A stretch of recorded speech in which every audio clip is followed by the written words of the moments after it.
بسم اللہ الرحمن الرحیم۔ السلام علیکم سیون کلاس۔ پچھلی نشست میں ہم نے ملکی ترقی میں خواتین کے کردار ہم نے آپ کی پڑھائی کی تھی۔ آج ہم اس کی مشق دیکھ لیتے ہیں۔ مشقی سوالات میں پہلا سوال ہے کہ سوالات کے مختصر جواب دیں۔ آپ ملکی ترقی میں خواتین کے کردار کو کیسے دیکھتے ہیں؟ اس کا جواب ہم یہاں سے دیتے ہیں کہ کسی ملک، خطے، معاشرے یا سماج کی ترقی کے لیے یہ مردوں کے ساتھ ساتھ خواتین کے متحرک کارروائی ضرورت کو کسی طور پر فراموش نہیں کیا جا سکتا۔ ایک خاتون کا معاشرے کے لیے متحرک اور فعال کردار ہی ملک و ملت کی ترقی کا ضامن ہوتا ہے، یعنی گواہ ہوتا ہے۔ مشاہدے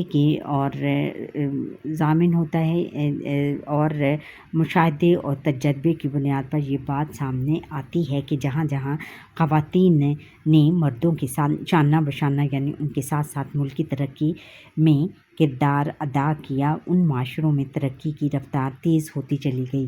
یعنی جس معاشرے میں بھی عورت نے مردوں کا ساتھ دیا، یعنی ان کے ساتھ ساتھ ہر کام کیا، تو وہ معاشرہ جو ہے وہ ترقی کی راہ پر گامزن ہو جاتا ہے، یعنی اس میں ترقی آٹومیٹکلی آ جاتی ہے۔ اگلا سوال ہے کہ ڈاکٹر رتھ فاؤ کا تعلق کس ملک سے تھا اور انہوں نے کب اور کہاں وفات پائی؟ جواب ہے کہ ڈاکٹر رتھ فاؤ کا تعلق جرمنی سے تھا۔ ڈاکٹر رتھ فاؤ نے 87 سال کی عمر پائی۔ 2017 میں کراچی میں ان کا انتقال ہوا۔ 87 سال یعنی 87 ایئر کے ہو کر انہوں نے کراچی میں انتقال کیا۔ وہ جرمن تھی بیٹا، وہ نہ پاکستانی تھی، لیکن پھر بھی انہوں نے ایک غیر ملک کے لیے اپنی زندگی وقف کر دی اور اس کے لیے انہوں نے اپنی زندگی کے 50 سال دے دیے۔ کہ ملکی ترقی میں خواتین کے کردار کو نظر انداز کر کے کیا نتائج ہو سکتے ہیں؟ جواب ہے کہ ملکی ترقی میں خواتین کے کردار کو نظر انداز کر کے کوئی بھی ملک یا معاشرہ اپنی قوم و سماج کی ضروریات کو پورا نہیں کر سکتا، یعنی اپنے سماج، اپنے معاشرے اور قوم کی ضروریات کو پورا نہیں کر سکتا اگر وہ عورت کو بلا دے اور عورت کو آگے لے کر نہ آئے، ہر کام میں اس کو شامل نہ کریں، تو وہ ترقی نہیں کر سکتا، اچھی قوم کی پرورش نہیں کر سکتا اور معاونت نہیں کر سکتا، اور پھر اس میں اس کی معاونت شامل نہ ہو تو وہ ترقی نہیں کر سکتا۔ اگلا سوال ہے کہ عرفہ کریم رندھاوا نے کون سا اعزاز اپنے نام؟ جواب ہے کہ عرفہ کریم رندھاوا نے دنیا بھر میں کم عمر ترین مائیکروسافٹ سرٹیفائیڈ پروفیشنل 2004 ہونے کا اعزاز حاصل کیا، یعنی اس نے کمپیوٹر میں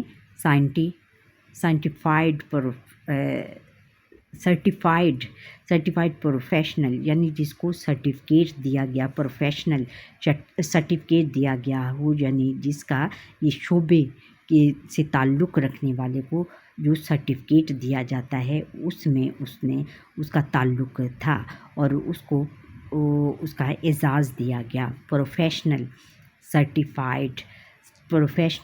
سرٹیفکیٹ دیا گیا۔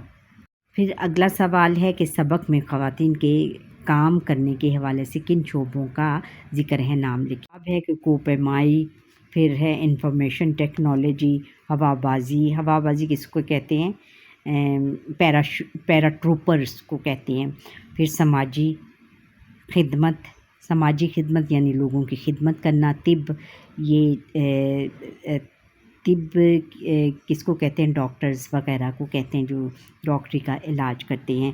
اور اگلا سوال ہے کہ ثمینہ خیال بیگ نے کیا کارنامے سر انجام دیے؟ جواب ہے کہ 19 مئی 2013 کو صرف 21 سال کی عمر میں دنیا کی بلند ترین چوٹی ماؤنٹ ایورسٹ نیپال سر کرنے والی ثمینہ خیال بیگ نے پاکستان کی واحد اور کم عمر ترین خاتون کوپیمائی